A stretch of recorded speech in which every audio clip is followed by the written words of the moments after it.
Hey, this is Pastor Ryan with your Wednesday Watering. There's been a lot of stuff going on at the church these days, and I just want to say a special thank you to you for supporting all those ministries. One of the fun events this week was the Super Senior Holiday Luncheon, so we had a wonderful time to share and spend with those seniors and just honor them and thank them for their service. And it was fun, and thank you for being a part of that. Thank you to all of you who had hands in that as well.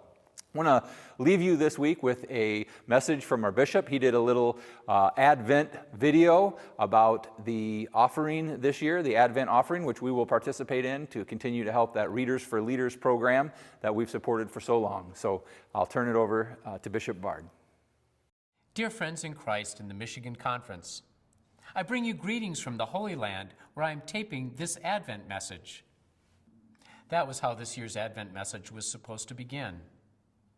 Unfortunately, war has prevented this trip, which was to have included dozens of Michigan United Methodists. We are all disappointed. I know many have been waiting for this trip, and its postponement may mean they will not be able to make it. Disappointment, discouragement. We each know our share of these. A new job not offered, a gift not well received, a vacation that was less than expected, a grade not achieved, a date turned down. On a more profound scale, we know deep disappointment and discouragement in and with our world.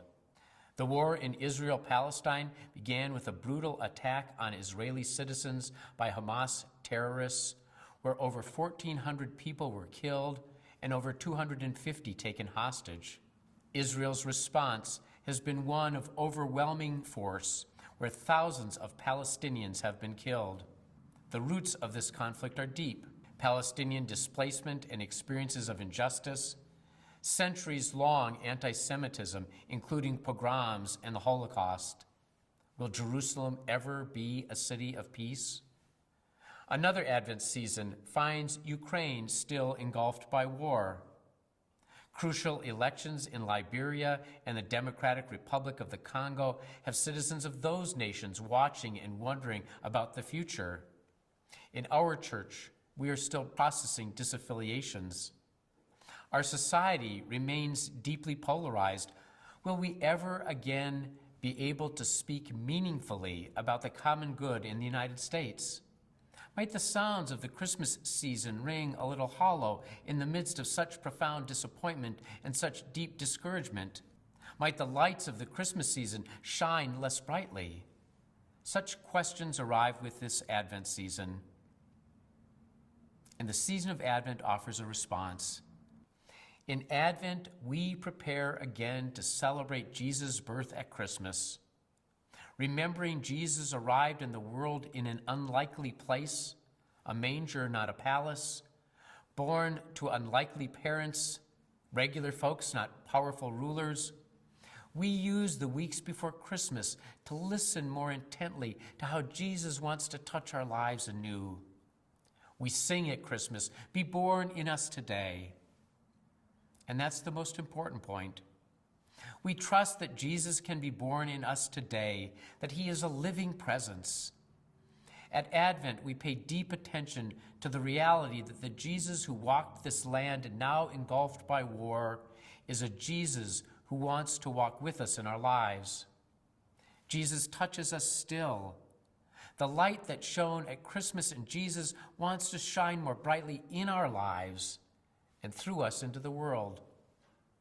Jesus is present when the light of God's love shines in the darkness and is not overcome. Light and life to all he brings, risen with healing in his wings, as the song says. And in that light, there is hope, even when we know disappointment and discouragement.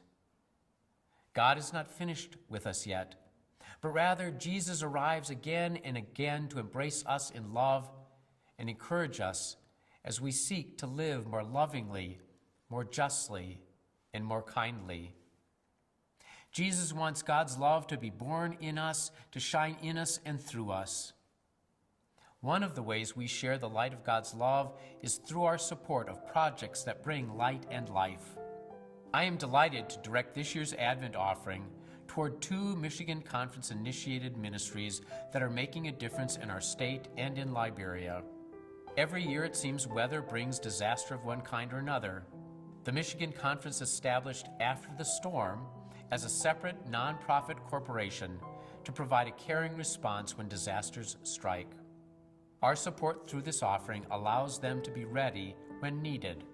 You have been responding generously to the Readers to Leaders campaign to support summer educational and empowerment programs for children and youth here in Michigan, along with helping provide educational scholarships for students in Liberia.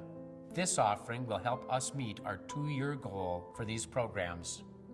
In Advent, we affirm that Jesus comes again and again into our lives. In the dark streets shines an everlasting light. At Christmas, we celebrate a generous God whose love makes all the difference in our lives, whose love is hope. We, in turn, have the opportunity through this offering to generously share God's goodness with others, to offer a little more light to the world, to offer hope. Thank you for considering a gift to these important ministries. Blessed Advent. Merry Christmas.